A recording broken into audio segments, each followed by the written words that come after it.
आत्मा और उसका अनुभव, इसके बारे में बताते हुए पूज्य स्वामी रामसुखदास जी कहते हैं, प्रकृति और पुरुष दोनों को ही अनादि कहा गया है। प्रकृतिम पुरुषम चैव विद्य अनादि उभावपि। अनादि होते हुए भी दोनों का स्वभाव अलग अलग है। प्रकृति में तो निरंतर क्रिया होती है, किंतु पुरुष में क्रिया होती ही नहीं। दोनों के इस भेद को ठीक तरह से समझ लेना चाहिए। शास्त्रों में वर्णन आता है कि प्रकृति की एक अक्रिय अवस्था है और एक सक्रिय अवस्था है, परंतु वास्तव में सक्रिय अवस्था की अपेक्षा से अक्रिय अवस्था कही जाती है। प्रकृति की सूक्ष्म क्रिया अक्रिय अवस्था में कभी बंद ही नहीं होती। जैसे हम कभी जागते हुए काम धंधा करते हैं और कभी सब काम धंधा छोड़कर नींद लेते हैं, परंतु शरीर के नाश की क्रिया कभी बंद नहीं होती। नींद में भी 3 तरह की क्रिया होती है। एक क्रिया नींद के पकने की होती है, एक क्रिया थकावट मिटकर ताजगी आने की होती है, और तीसरी एक क्रिया शरीर के नष्ट होने की, उम्र नष्ट होने की होती है। नाश की यह क्रिया स्वतः स्वाभाविक निरंतर होती रहती है। जब सृष्टि पैदा होती है तब भी यह क्रिया होती है, और जब सृष्टि का लय हो जाता है तब भी यह क्रिया होती है। सृष्टि का लय होने पर प्रकृति निष्क्रिय कही जाती है, पर किस विषय में? सृष्टि रचना के विषय में। वास्तव में प्रकृति कभी निष्क्रिय नहीं होती। जागृत में, स्वप्न में, सुषुप्ति में, मूर्छा में, समाधि में, सर्ग में, प्रलय में, महासर्ग में, महाप्रलय में, हर समय प्रकृति में क्रिया होती रहती है। मन, बुद्धि, इंद्रियां, शरीर, धन, संपत्ति, वैभव आदि तथा तारे, नक्षत्र, सूर्य, चंद्रमा, पृथ्वी, समुद्र आदि जितना दृश्य प्रकृति का कार्य दिखाई देता है, सब में प्रतिक्षण क्रिया हो रही है। इस प्राकृत क्रिया में उत्पत्ति और विनाश का एक क्रम चलता है, और यह क्रम ही स्थिति रूप से दिखाई देता है। वास्तव में स्थिति है नहीं। जैसे हम कहते हैं कि गंगा जी का जल कल की जगह ही बह रहा है, तो इसमें 2 बातें हैं, कल की जगह और बह रहा है। तात्पर्य है कि कल की जगह दिखाई देने पर भी जल स्थिर नहीं है, प्रत्युत वह निरंतर बह रहा है। इसी तरह ये शरीर, संसार स्थिर दिखाई देते हुए भी निरंतर बह रहे हैं, नाश की तरफ जा रहे हैं, परंतु परमात्म तत्व और अपने स्वरूप में क्रिया नहीं है, आत्मा में क्रिया नहीं है। ये सदा ज्यों के त्यों रहते हैं। अगर इनमें किंचित मात्र भी क्रिया होती तो ये सदा ज्यों के त्यों नहीं रहते, अपितु बदल जाते। प्रकृति की प्रत्येक क्रिया हमारे स्वरूप से निरंतर अलग हो रही है, और अलग है। यह सबका अनुभव है कि बालकपने में मैं ऐसा करता था और आज मैं ऐसा करता हूं, परंतु बालकपने में मैं जो था वही मैं आज हूं। बालक से जवान और जवान से बूढ़ा हो गया, यह प्राकृत क्रिया हुई, और मैं वही हूं। यह अक्रिय स्वरूप हुआ। बालक से जवान और जवान से बूढ़ा होने के लिए कोई उद्योग नहीं करना पड़ता, अपितु यह परिवर्तन रूप क्रिया शरीर में स्वतः स्वाभाविक हो रही है। स्वयं ने शरीर के साथ अपना संबंध मान लिया, इसलिए शरीर में होने वाली क्रिया अपने में दिखाई देने लग गई। जैसे मैं बालक हूं, मैं जवान हूं, मैं बूढ़ा हूं, मैं रोगी हूं, मैं निरोग हूं आदि। शरीर के साथ अपना संबंध मानना ही अज्ञान है और शरीर को स्वयं से सर्वथा अलग अनुभव कर लेना ही ज्ञान है। साधक को ऐसा अनुभव करना चाहिए कि जितनी भी क्रिया होती है वह सब शरीर में ही होती है। उम्र भी शरीर की ही होती है, आत्मा की उम्र नहीं होती।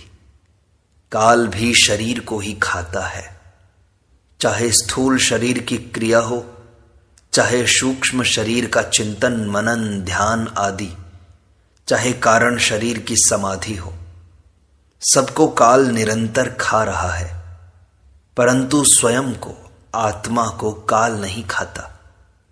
आत्मा में कोई क्रिया नहीं है, वह संपूर्ण क्रियाओं का साक्षी है। उस क्रिया रहित स्वयं में अपनी स्वाभाविक स्थिति का अनुभव करना ही मुक्ति है और क्रिया सहित शरीर में स्थित होना ही बंधन है। क्रिया और अक्रिया को दूसरे शब्दों में प्रवृत्ति और निवृत्ति भी कह सकते हैं। संसार की प्रत्येक प्रवृत्ति की स्वतः निवृत्ति हो रही है। प्रवृत्ति के समय भी निवृत्ति ज्यों की त्यों विद्यमान है। हम सोते हैं, जागते हैं, बैठते हैं, चलते हैं, सुनते हैं, बोलते हैं, तो इन सब क्रियाओं में भी नाश की तरफ जाने वाली क्रिया निरंतर हो रही है। यह निवृत्ति नित्य है, इसका कभी नाश नहीं होता। इस नित्य निवृत्ति को ही गीता ने गुणा गुणेषु वर्तन्ते इत्यादि पदों से कहा है। हम पदार्थों की प्राप्ति के लिए प्रवृत्ति करते हैं, पर वास्तव में प्राप्ति होती नहीं है, अपितु निवृत्ति ही होती है। जैसे धन प्राप्त हो गया तो वास्तव में धन की निवृत्ति ही हुई है। किसी आदमी को 50 वर्ष धनी रहना है और 1 वर्ष बीत गया तो अब वह 50 वर्ष धनी नहीं रहेगा, उसकी 1 वर्ष की धनवत्ता निवृत्त हो गई। इस तरह क्रिया मात्र निरंतर हमारे से निवृत्त हो रही है, अर्थात अलग हो रही है। परंतु संयोग की रुचि के कारण हमें निवृत्ति में भी प्रवृत्ति दिखाई देती है। अगर संयोग की रुचि मिट जाए तो नित्य योग की प्राप्ति हो जाएगी। अपने स्वरूप में अथवा परमात्म तत्व में अपनी स्थिति का नाम नित्य योग है। इस नित्य योग की प्राप्ति के लिए ही सब साधन है। यह नित्य योग ही गीता का योग है, जिसकी परिभाषा भगवान ने 2 प्रकार से की है। समता का नाम योग है, समत्वम योग उच्यते, और दूसरा दुख स्वरूप संसार के संयोग के वियोग का नाम योग है। तम विद्या दुख संयोग वियोगम योग संजितम। चाहे समता कह दो, चाहे संसार के संयोग का वियोग कह दो, दोनों एक ही हैं। तात्पर्य है कि समता में स्थिति होने पर संसार के संयोग का वियोग हो जाएगा और संसार के संयोग का वियोग होने पर समता में स्थिति हो जाएगी। दोनों में से कोई एक होने पर भी नित्य योग की प्राप्ति हो जाएगी। इसी को शास्त्रों में मूला विद्या सहित जगत की निवृत्ति और परमानंद की प्राप्ति कहा गया है। गीता ने मूला विद्या सहित जगत की निवृत्ति को कहा है तम विद्या दुख संयोग वियोगम योग संजितम, और परमानंद की प्राप्ति को कहा है समत्वम योग उच्यते। मूला विद्या सहित जगत की निवृत्ति का नाम भी योग है और परमानंद की प्राप्ति का नाम भी योग है। इस योग की प्राप्ति में संयोग की रुचि और क्रिया की रुचि ही खास बाधक है। पदार्थ अच्छे लगते हैं, करना अच्छा लगता है, यही खास बाधा है। पदार्थ और क्रिया प्रकृति का स्वरूप है। अगर पदार्थों और क्रियाओं का आकर्षण न रहे तो अपने अक्रिय स्वरूप का स्वतः अनुभव हो जाएगा। मूल पदार्थों में संयोग की रुचि ही बाधक है, क्योंकि संयोग की रुचि होने से ही क्रिया की रुचि होती है। क्रिया की रुचि से कर्तृत्व अभिमान आता है और कर्तृत्व अभिमान से देह अभिमान दृढ़ होता है। अगर संयोग की रुचि न रहे तो क्रिया की रुचि नहीं होगी, क्योंकि किसी न किसी प्रयोजन की सिद्धि के लिए ही क्रिया की जाती है। संयोग की रुचि कैसे नष्ट हो, इसके 3 उपाय हैं: कर्मयोग, ज्ञान योग और भक्ति योग। कर्मयोग में जो भी क्रिया करें दूसरों के हित के लिए ही करें, अपने लिए नहीं। स्थूल, सूक्ष्म और कारण शरीर की सब क्रियाएं दूसरों के हित के लिए करने से अपने में क्रिया और पदार्थ की रुचि नष्ट हो जाएगी। ज्ञान योग में सब क्रियाएं प्रकृति और उसके कार्य में हो रही हैं, अपने स्वरूप में कोई क्रिया नहीं हो रही है। इस विवेक को महत्व दें तो यह रुचि नष्ट हो जाएगी। देखो, एक क्रिया होती है, एक कर्म होता है और एक कर्म योग होता है। शरीर बालक से जवान और जवान से बूढ़ा होता है, यह क्रिया है। क्रिया से न पाप होता है, न पुण्य होता है, न बंधन होता है, न मुक्ति होती है। जैसे गंगा जी का बहना क्रिया है, अतः कोई डूबकर मर जाए अथवा खेती आदि कोई परोपकार हो जाए तो गंगा जी को पाप पुण्य नहीं लगता। जब मनुष्य क्रिया से संबंध जोड़कर कर्ता बन जाता है तब वह क्रिया फलजनक कर्म बन जाती है और कर्म से बंधन होता है। कर्म बंधन से छूटने के लिए जब मनुष्य निस्वार्थ भाव से केवल दूसरों के हित के लिए ही कर्म करता है तब वह कर्मयोग हो जाता है। कर्मयोग से बंधन मिटता है और मुक्ति होती है। भक्ति योग में सभी क्रियाएं भगवान की प्रसन्नता के लिए ही करें तो यह रुचि नष्ट हो जाएगी। इस तरह क्रियाओं को चाहे संसार के लिए करो, चाहे प्रकृति के लिए ही मान लो, चाहे भगवान के लिए करो, क्रियाओं के साथ अपना कोई संबंध मत मानो, क्योंकि संबंध मानने से ही अपने में कर्तृत्व और भोक्तृत्व आता है।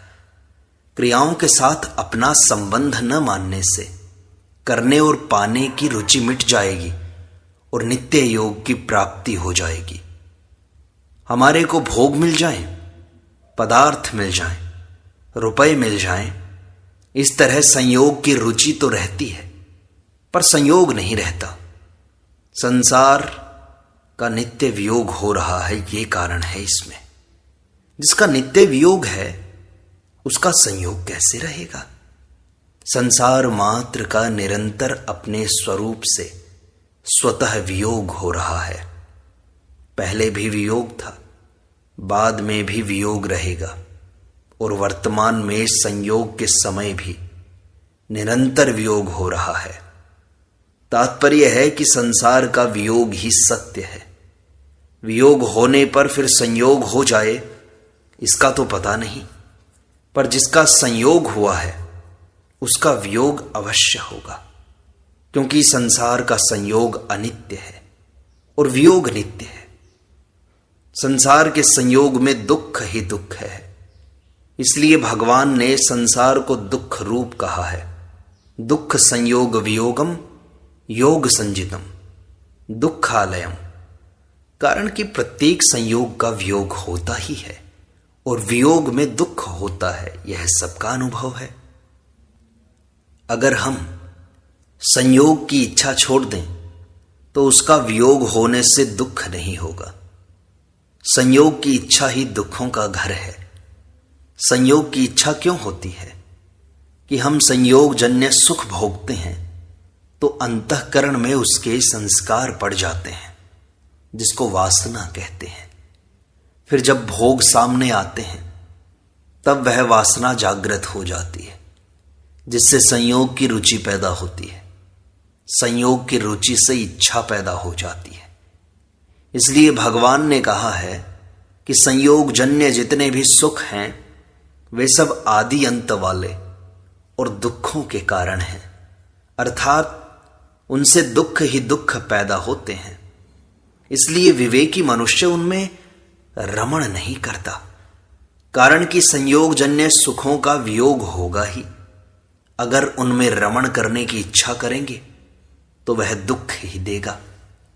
संपूर्ण प्राकृत पदार्थों और क्रियाओं का निरंतर ही हमारे स्वरूप से वियोग हो रहा है। यह वियोग करना नहीं पड़ता, अपितु स्वतः स्वाभाविक तथा सहज ही वियोग होता है। इस वियोग को हम स्वीकार कर लें, अर्थात संयोग काल में ही वियोग का अनुभव कर लें, तो संयोग की इच्छा मिट जाएगी। संयोग की इच्छा मिटते ही योग की प्राप्ति स्वतः हो जाएगी। उसकी प्राप्ति के लिए कुछ करना नहीं पड़ेगा, कारण कि वास्तव में योग स्वतः स्वाभाविक प्राप्त है। शरीर की जागृत, स्वप्न, सुषुप्ति, मूर्छा और समाधि अवस्था में तथा संसार की सर्ग, प्रलय, महासर्ग और महाप्रलय अवस्था में भी योग ज्यों का त्यों है। संपूर्ण देश, काल, क्रिया, वस्तु, व्यक्ति, अवस्था, परिस्थिति, घटना आदि में ज्यों का त्यों रहने से इसको नित्य योग कहते हैं। जिसका निरंतर वियोग हो रहा है उसके संयोग की इच्छा छोड़ दो तो योग की प्राप्ति हो जाएगी, अथवा एक है रूप परमात्म तत्व में स्थित हो जाओ तो योग की प्राप्ति हो जाएगी और संसार का स्वतः वियोग हो जाएगा। दोनों में किसी एक को कर लो तो दोनों अपने आप हो जाएंगे। इसमें एक मार्मिक बात है कि अलग उसी से होना है जो पहले से ही अलग है तथा अलग हो रहा है, और प्राप्ति उसी की करनी है जो पहले से ही प्राप्त है। हमें संसार से अलग होना है तो संसार सदा ही हमसे अलग है, और परमात्मा को प्राप्त करना है तो परमात्मा सबको सदा प्राप्त है। तात्पर्य है कि संसार का वियोग और परमात्मा का नित्य योग क्रिया साध्य नहीं है, अपितु ये दोनों सहज तथा स्वाभाविक हैं। आवश्यकता केवल माने हुए संयोग की रुचि मिटाने की है। चाहे माने हुए संयोग की रुचि मिटा दो, चाहे परमात्मा के साथ अपने नित्य योग की पहचान कर लो, जो पहले भी था, बाद में भी रहेगा और अब भी ज्यों का त्यों है। जिज्ञासा का विषय वास्तव में जीव और जगत है, परमात्मा नहीं। कारण कि जिज्ञासा अधूरी जानकारी में, संदेह में होती है, अर्थात जिस विषय में हम कुछ जानते हैं और कुछ नहीं जानते, वहां जिज्ञासा होती है। अतः जिस विषय को किंचित मात्र भी नहीं जानते उसमें जिज्ञासा नहीं होती, और जिस विषय को पूरी तरह जानते हैं उसमें भी जिज्ञासा नहीं होती, क्योंकि उसका अनुभव नहीं होता। परमात्मा के विषय में हम बिल्कुल नहीं जानते, अतः परमात्मा के विषय में हम बिल्कुल विचार नहीं कर सकते। परमात्मा जिज्ञासा या विचार का विषय नहीं है, अपितु मान्यता का विषय है। जीव और संसार को हम पूरी तरह नहीं जानते। जैसे मैं हूं और संसार है, यह तो जानते हैं, पर मैं क्या हूं और संसार क्या है, यह तत्व से नहीं जानते। अतः जीव और संसार जिज्ञासा के विषय हैं। यद्यपि शास्त्रों में परमात्मा को भी जिज्ञासा का विषय माना गया है। जगत जीव परात्मनाम, तथापि यह जिज्ञासा का उन्हीं उन्हीं के लिए है जो वेद आदि शास्त्रों पर और भक्तों पर श्रद्धा विश्वास रखते हैं। वेद आदि शास्त्रों में और संत वाणी में परमात्मा का वर्णन किया गया है, अतः उस वर्णन को लेकर उनमें परमात्मा की जिज्ञासा होती है। तात्पर्य है कि परमात्मा की जिज्ञासा उनमें होती है जो शास्त्र और संतों को मानते हैं, अर्थात शास्त्र में लिखा है, भक्तों से सुना है, पर अनुभव नहीं है, इसको लेकर जिज्ञासा होती है। जो वेद आदि शास्त्रों को और भक्तों को नहीं मानते, उनमें परमात्मा की जिज्ञासा नहीं होती, परंतु जीव और जगत की जिज्ञासा आस्तिक नास्तिक सभी में हो सकती है। क्योंकि मैं हूं और जगत है, इसका अनुभव सबको होता है। परमात्मा का ऐसा अनुभव न होने से परमात्मा उनकी मान्यता का विषय होता है। अर्थात या तो वे परमात्मा को मानते हैं या नहीं मानते। इसीलिए आस्तिक और नास्तिक दोनों दर्शन पाए जाते हैं। जिज्ञासु में मैं जिज्ञासु हूं ऐसा अहम अर्थात व्यक्तित्व रहता है। जब तक अहम रहता है तब तक वह बातें तो सीख लेता है, पर उसको बोध नहीं होता। परंतु सच्ची जिज्ञासा रहने से उसमें एक व्याकुलता पैदा होती है कि मैंने इतना जान लिया, पर मेरे में कोई फर्क नहीं पड़ा, कोई विलक्षणता नहीं आई। राग द्वेष हर्ष शोक वही होते हैं, अनुकूलता प्रतिकूलता का वही असर पड़ता है। ऐसी व्याकुलता होने पर वह अहम से सर्वथा विमुख हो जाता है।